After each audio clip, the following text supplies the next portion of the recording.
Tengo una pregunta para ti. ¿Has visto este último comercial de una famosa aerolínea? Básicamente una aeromoza de esa aerolínea se sube al edificio más alto del mundo, el Burj Khalifa en Dubái. Se sube a ese edificio y se va a la parte más alta. El comercial de hecho se llama En la cima del mundo. Y esta mujer se para sobre una antena prácticamente donde está completamente arriba, prácticamente sin ninguna protección, solamente con algunos arneses obvios para su seguridad personal.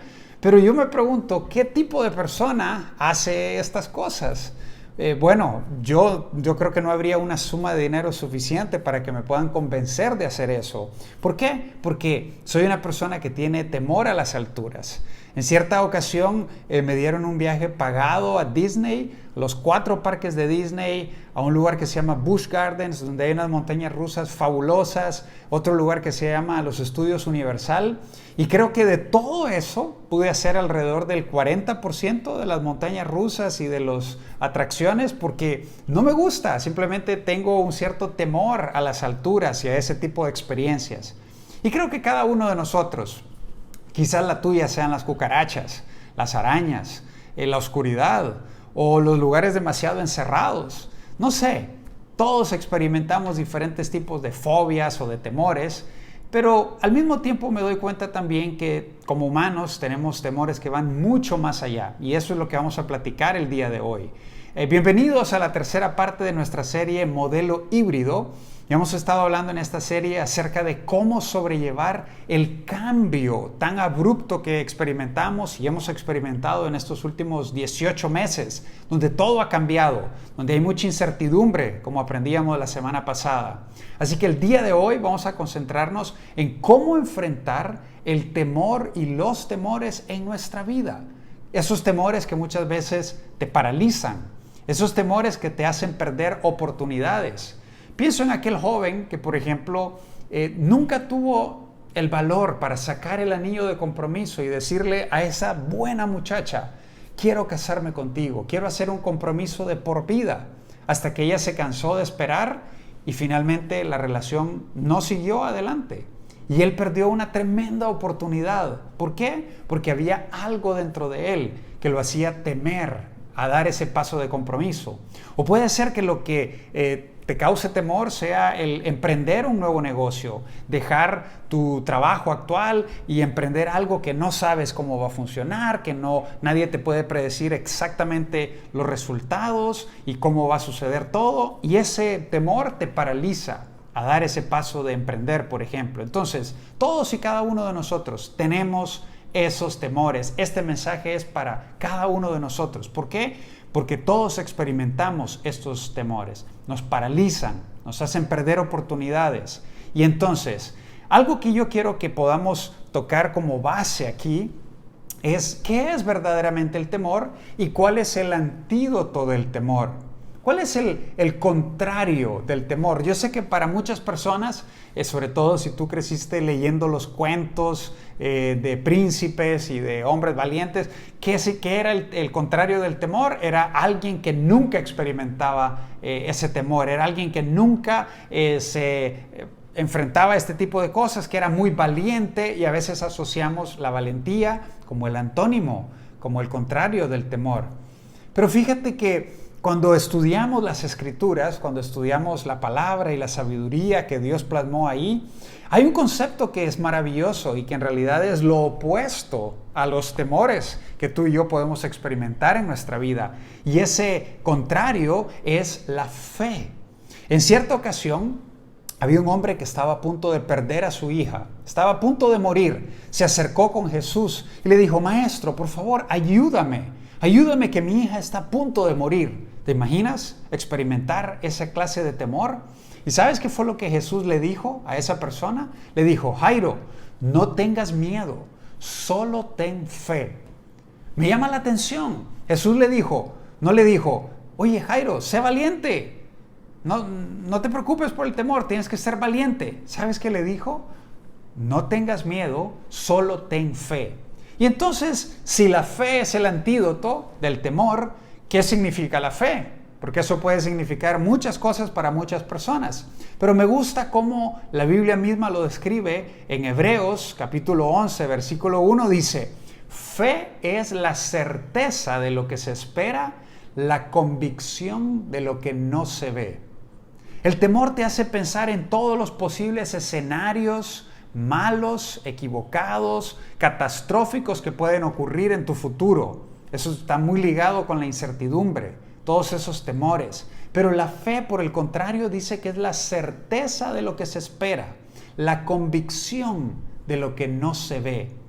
Y entonces por la fe es como nosotros tenemos que combatir el temor. Y entonces la pregunta que vamos a luchar con esta pregunta el día de hoy es la siguiente: ¿cómo puedes en tu vida desarrollar fe y enfrentar y vencer los temores que gobiernan muchas veces tu pensamiento y tu corazón? Y para eso vamos a estudiar y vamos a entrar en una historia fascinante.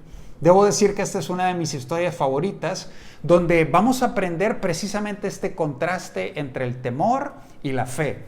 Y para esta historia nos vamos a remontar a cientos de años antes de Jesucristo. De hecho, nos vamos a remontar al tiempo en que el pueblo de Israel era cautivo en Egipto. ¿Qué fue lo que pasó? Dios llevó a cabo grandes milagros y liberó a una nación entera de la esclavitud de otra y de la opresión de otro país extranjero, que era Egipto.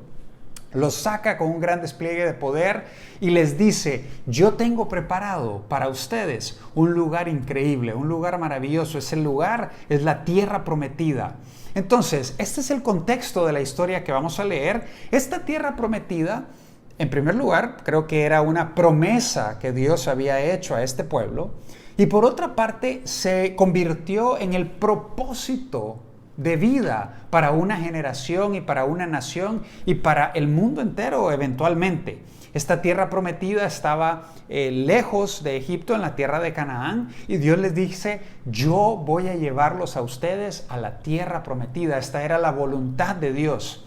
Pero para poder llegar a la tierra prometida, ellos tenían que atravesar todo el desierto. Y ese desierto, hay cosas increíbles que sucedieron ahí. Por 40 años, en realidad, el pueblo de Israel atravesó el desierto para poder llegar a la tierra prometida. Y esta historia entonces tiene que ver cuando Moisés, el líder del pueblo judío, del pueblo de Israel, viene y escoge a 12 espías de todas las tribus de Israel para poder ir y precisamente hacer un viaje exploratorio en esta famosa tierra prometida. Y Moisés les dice: ustedes tienen una misión muy importante. Quiero que vayan y observen todo lo que puedan. Observen la calidad de la tierra. Observen el fruto que da. Observen las personas que viven ahí. Observen las ciudades en las que viven.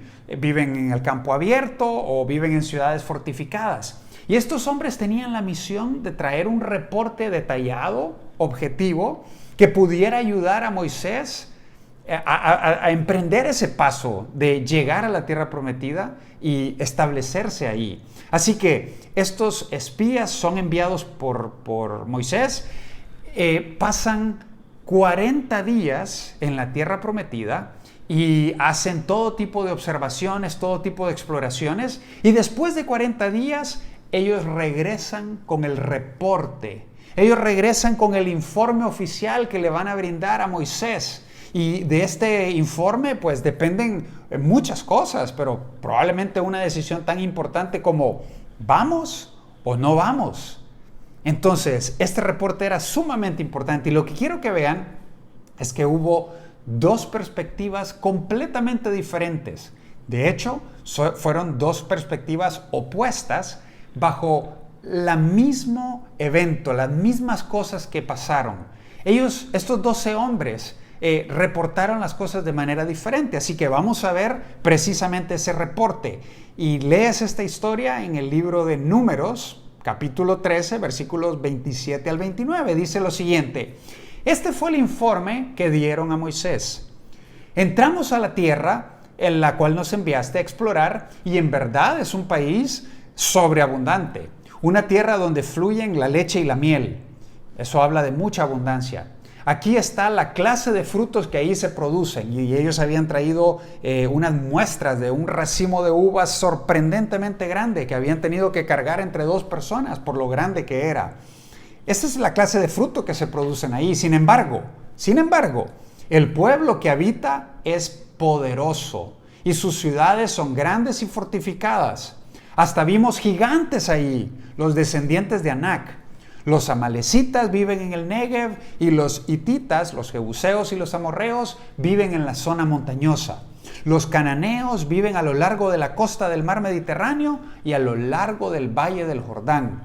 Entonces, vieron cosas bonitas, vieron cosas interesantes, pero vieron un tremendo potencial y problema.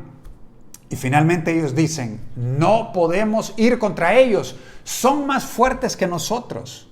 Llegaron a una conclusión.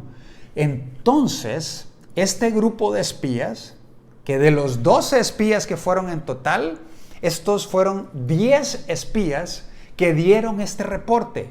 Es decir, la mayoría dio este reporte. Y dijeron, entonces comenzaron a divulgar entre los israelitas el siguiente mal informe sobre la tierra.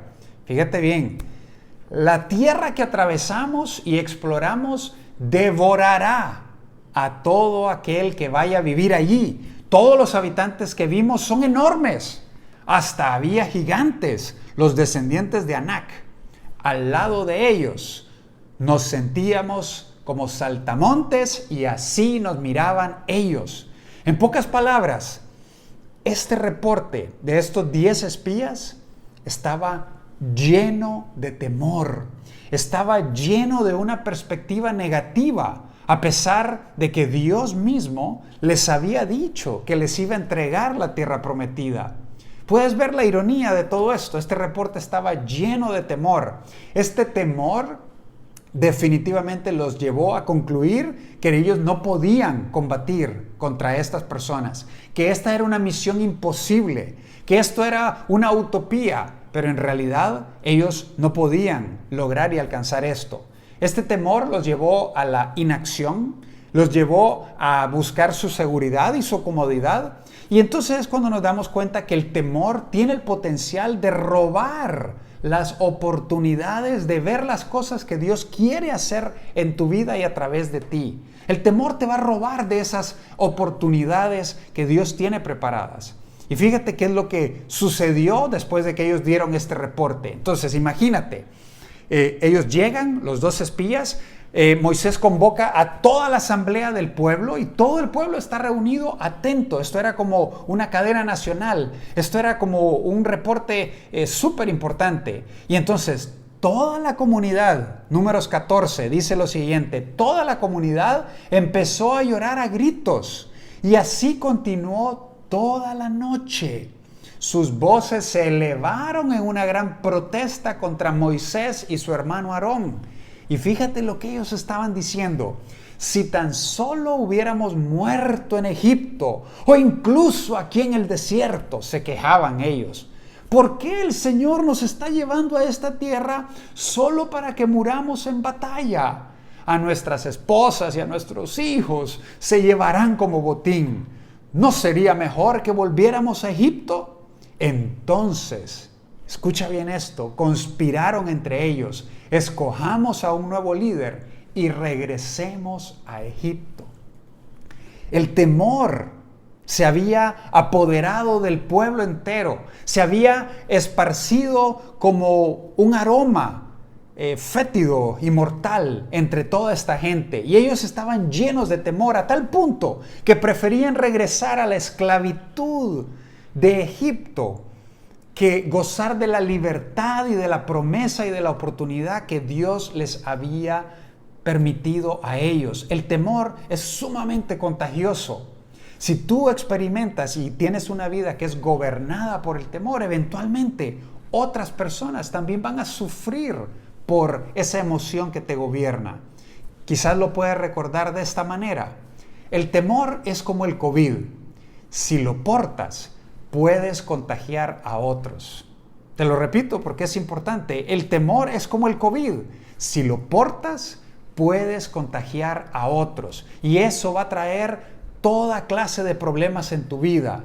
Fíjate qué fue lo que pasó aquí. Estos 10 espías contagiaron a los demás. Y este pueblo, al recibir estas noticias tan desalentadoras, empezaron a sentirse que preferían estar muertos, que por qué el Señor los había llevado a sufrir en el desierto, que por qué mejor no morían ahí, que por qué mejor no regresaban como esclavos a Egipto. Y entonces estaban perdiendo por completo de la voluntad y del propósito de Dios para ellos. El temor va a traer una serie de consecuencias en tu vida también. Por ejemplo, el temor a ser lastimado, como fuiste lastimado quizás en una ocasión, te va a llevar a aislarte de otros, te va a llevar a vivir una vida separado y aislado de los demás. Quizás el temor al fracaso te va a llevar a mantenerte de manos atadas, a jugártela siempre a lo seguro. Quizás el temor a ser rechazado te va a llevar a detenerte de compartir tu fe con otros, de ver cómo Dios te puede utilizar en la vida de otra persona cuando le comparte las buenas nuevas de Jesús, cuando lo invitas a la iglesia, cuando te das a conocer como un creyente, como un seguidor de Jesús. Recuerdo una ocasión, estaba platicando con un amigo y él me decía, wow, estoy experimentando una tremenda carga de trabajo. Me estoy quedando hasta las 6 de la mañana trabajando. Me siento cansado, me siento de mal humor, siento que no estoy rindiendo lo suficiente. Y entonces yo le dije, oye, ¿y no has considerado el emprender algo por tu propia cuenta? Tú eres un profesional muy talentoso, tú eres una persona que tiene definitivamente muchísimo potencial y te iría muy bien. Eso fue lo que yo le mencioné. Y entonces me pude dar cuenta que así como él, yo en muchas ocasiones y muchas personas quizás hemos experimentado ese temor, pero no puedo dejar mi trabajo, que estoy sufriendo, me está complicando mucho, definitivamente la carga de trabajo no es nada sano para mí, pero nos impide dar ese paso. ¿Por qué? Porque el temor te gobierna. Y no estoy diciendo que todo el mundo tiene que dar ese paso de salir de su trabajo, pero en este caso era algo obvio, era algo necesario para la salud de esta persona. Entonces, ahora quiero que veas el otro lado de la moneda, el otro lado de la historia. Te dije que eran 12 espías en total, 10 de ellos dieron un reporte que infundió terror en los demás. Pero quiero que veas el lado de la fe. Quiero que veas la fe en acción.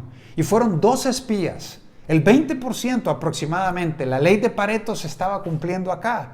El 20% de este grupo de espías iba a traer la gran cantidad de positivismo y de la voluntad de Dios en el pueblo de Israel. Y fíjate qué fue lo que pasó. Números 14, versículos del 6 al 9, dice: 2 de los hombres que exploraron la tierra, Josué, hijo de Nun, y Caleb, hijo de Jefone, se rasgaron la ropa y dijeron a todo el pueblo de Israel cuando escucharon ese reporte tan tenebroso. Y dijeron lo siguiente: la tierra que atravesamos y exploramos es maravillosa. Si el Señor se agrada de nosotros, Él nos llevará a salvo a esa tierra y nos la entregará. Es una tierra fértil donde fluyen la leche y la miel. No se rebelen contra el Señor y no teman al pueblo de esa tierra. Para nosotros son como presa indefensa. Ellos no tienen protección, pero el Señor está con nosotros. No les tengan miedo. Vaya palabras, vaya, se puso buena la acción, se puso buena la historia. ¿Por qué? Porque aquí tienes un reporte completamente diferente. No era ni siquiera algo que matizaba un poco ese reporte negativo. No. Al contrario, lo que está pasando aquí, estos hombres le están diciendo al pueblo: oigan, no pierdan la perspectiva. Esto es una oportunidad divina. Esto es algo maravilloso que Dios tiene para nosotros. Si Dios está con nosotros, ¿quién contra nosotros? Si Dios es quien nos ha prometido todo esto, ¿acaso Dios va a fallar? Es una tierra donde hay mucha oportunidad económica, de libertad, de criar a nuestros hijos, de establecer nuevas generaciones. Es la tierra prometida. No nos perdamos esta oportunidad. Dios está con nosotros. Fue un reporte lleno de fe. Ahora, tú y yo sabemos qué fue lo que pasó. Sabemos que el pueblo de Israel eventualmente llegó y tomó posesión de esta tierra maravillosa. Pero Josué y Caleb no lo habían vivido cuando pronunciaron estas palabras. Ellos activaron la fe. La fe es la certeza de lo que no se ve. Ellos estaban seguros de lo que no se veía. La certeza de lo que no se ve y la convicción de lo que se espera, de lo que no se ve. Ellos estaban convencidos que lo que no se veía en ese momento iba a ser una realidad, simple y sencillamente porque Dios lo había prometido. Fíjate lo que dicen: si el Señor se agrada de nosotros. Ellos tenían presente a Dios en todo esto.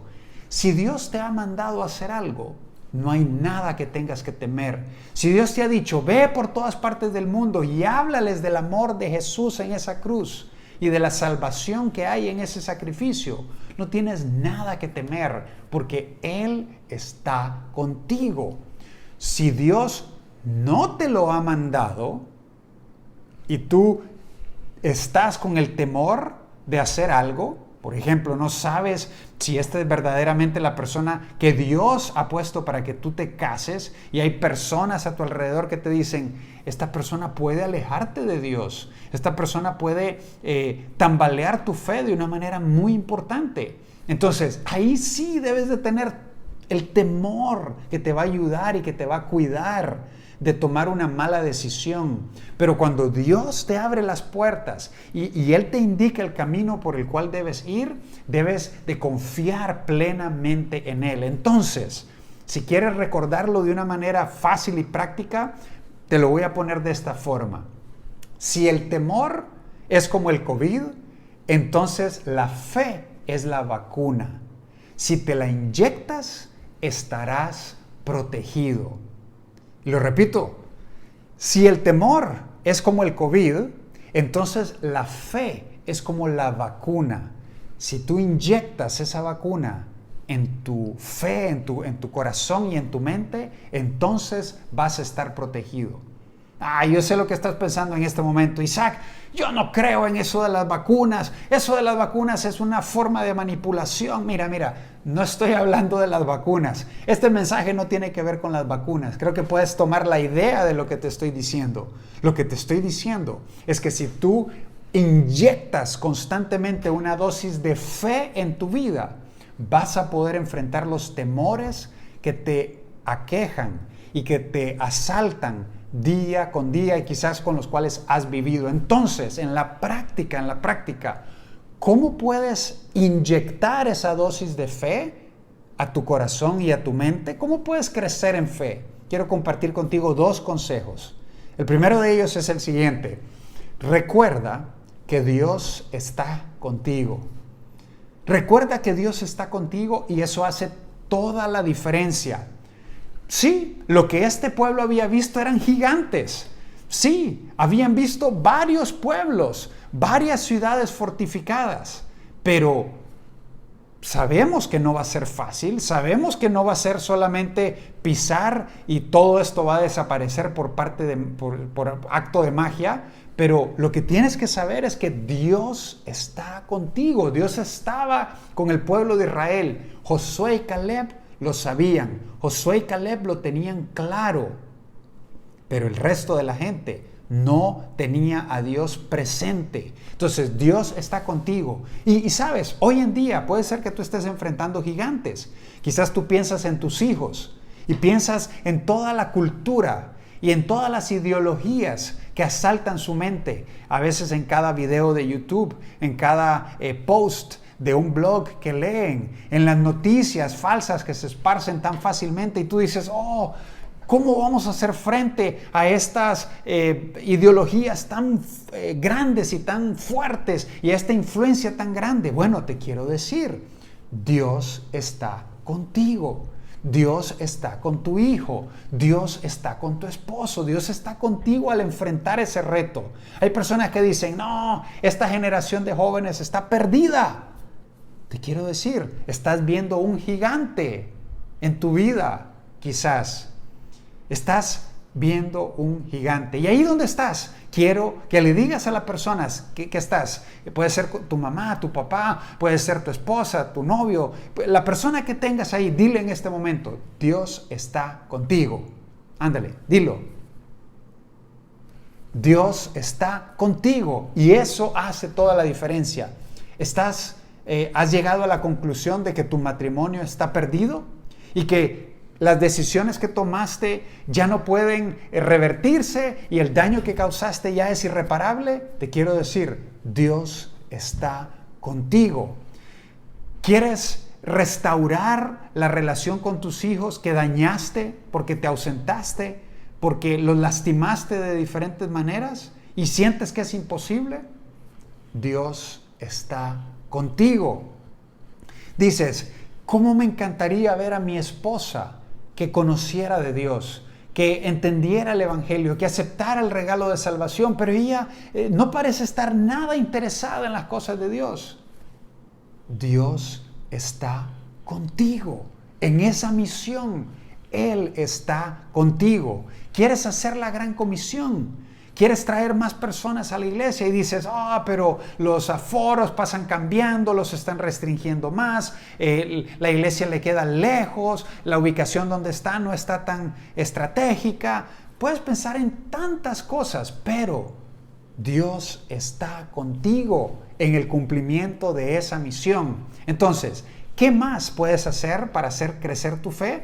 Recuerda, número 1, recuerda que Dios está contigo. Número 2, debes ejercitar tu fe yendo a la palabra, yendo al pensamiento de Dios y a sus promesas y a su verdad. Eso va a nutrir tu fe de una manera impresionante. Mira, recuérdalo quizás de esta manera. La fe es como un músculo y la palabra es el gimnasio donde tú vas para hacer crecer ese músculo. Sí, la fe es como un músculo. Si no lo ejercitas, no se va a desarrollar. Lo vas a tener ahí, pero lo vas a tener subutilizado o quizás atrofiado en algún momento. Pero el gimnasio donde vas a ejercitar ese músculo se llama la palabra de Dios. Cuando tú abres todos los días la aplicación de YouVersion y lees un plan de lectura, y cuando vas y memorizas las escrituras y aprendes diferentes cosas, estás ejercitando tu fe. Cuando lees las historias de fidelidad de Dios a lo largo de la historia, eso fortalece tu fe. Cuando lees las promesas que Él te hace, fortaleces la fe. Cuando escuchas la verdad en un mundo lleno de mentiras, fortaleces tu fe. Entonces, no puedes esperar hacer crecer un músculo si no lo estimulas. Debes estimularlo y para estimularlo tienes que estar en la palabra. Te vas a nutrir, te vas a alimentar de esto.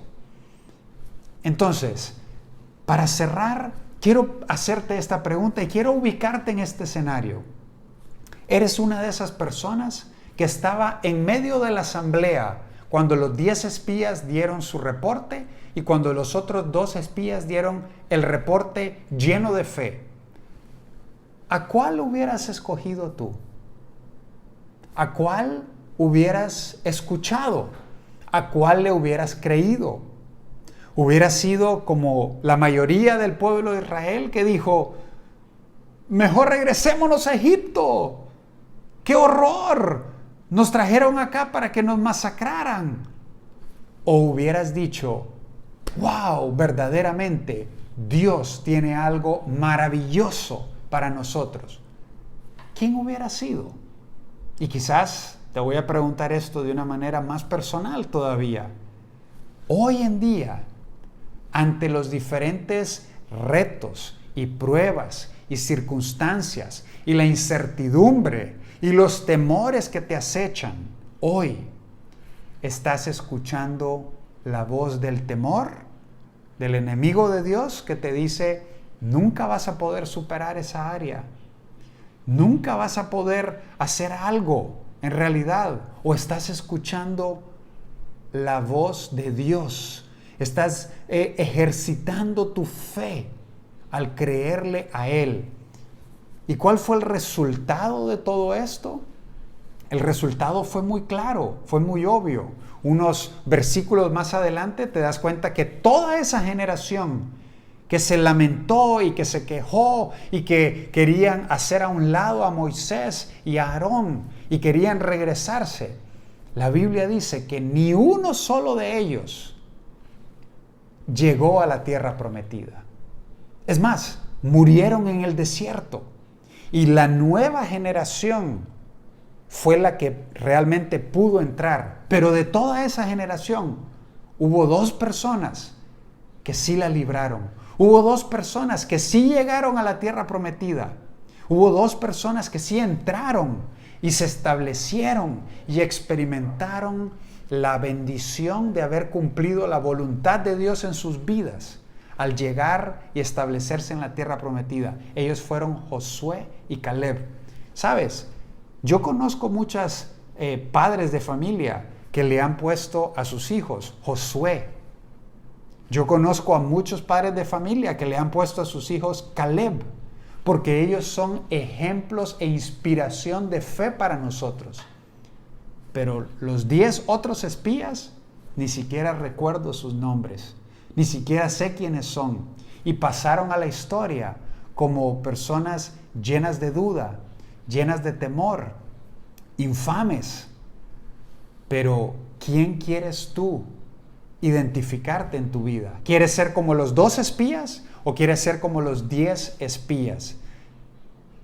Más adelante, Dios le dijo a Josué, cuando él estaba a punto de empezar a entrar y conquistar la tierra prometida, le dijo, mira que te mando que te esfuerces y seas valiente, no temas, porque yo estoy contigo, porque yo estoy contigo, no temas, Josué.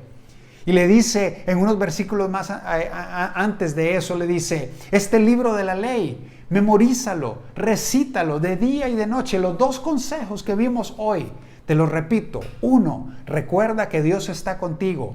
2, recuerda que debes ejercitar tu fe al estar en la palabra. Fueron las 2 acciones que precisamente Josué y Caleb pusieron en práctica toda su vida. Yo te quiero retar. Y quiero retarte haciendo estas preguntas para que lo puedas aterrizar esta semana como una reflexión.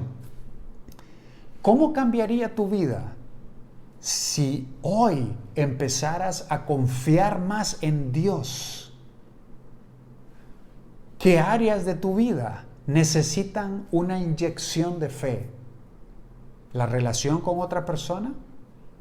¿El área financiera? ¿El área de trabajo? ¿El área de la provisión? ¿El área de superar un área negativa, un área de pecado en tu vida? Y por último, quiero ayudarte a aterrizar esto con esta pregunta. ¿Qué vas a hacer esta semana para recordar que Dios está contigo siempre? ¿Y qué vas a hacer para ejercitar el músculo de la fe a través de la palabra? Quiero invitarte a que puedas poner en práctica de una manera valiente, de una manera llena de fe, estos 2 consejos, estos 2 principios que estoy seguro que van a cambiar tu vida. Vamos a orar. Señor, quiero agradecerte enormemente porque tú eres un Dios que cumple sus promesas. Señor, tu palabra se cumplirá. Se ha cumplido, se cumple y se cumplirá, y debemos aprender a confiar en tus promesas y en tu palabra. Señor, ayúdame a crecer en mi fe. Ayúdame en mi incredulidad, Señor. Ayúdame a crecer en confiar en tu voz, en tu palabra, en tus promesas, más que en las circunstancias de este mundo. Te lo pido en el nombre de Jesucristo. Amén. Que Dios te bendiga y que tengas una excelente semana.